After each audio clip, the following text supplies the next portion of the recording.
Ang mabuting balita ng Panginoon ayon kay San Juan, chapter 20, verse 1 to 2 and verse 11 to 18.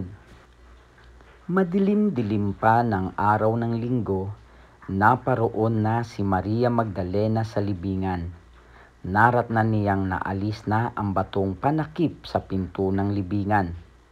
Dahil dito, patakbo siyang pumunta kay Simon Pedro at sa alagad na mahal ni Jesus at sinabi sa kanila, "Kinuha sa libingan ang Panginoon at hindi namin alam kung saan dinala." Si Maria'y nakatayong umiiyak sa labas ng libingan. Yumuko siya at tumingin sa loob. May nakita siyang dalawang anghel na nakaupo sa pinaglagyan ng bangkay ni Jesus. Ang isa'y sa gawing ulunan at ang isa namay sa paanan.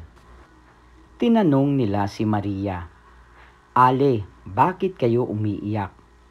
Sumagot siya, "Kinuha po nila ang aking Panginoon at hindi ko alam kung saan nila dinala." Lumingon siya pagkasabi nito at nakita niya si Jesus na nakatayo roon. Ngunit hindi niya nakilalang si Jesus iyon. Tinanong siya ni Jesus, "Bakit ka umiiyak? Sino ang hinahanap mo?"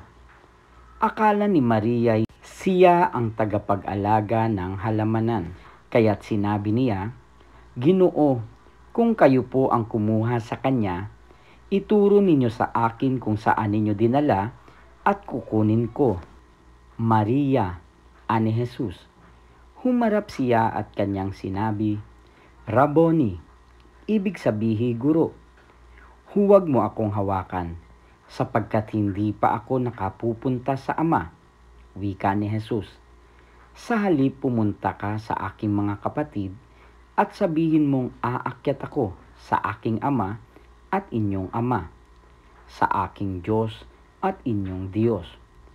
Kaya't si Maria Magdalena'y pumunta sa mga alagad at sinabi, "Nakita ko ang Panginoon," at tuloy sinabi sa kanila ang bilin ni Jesus.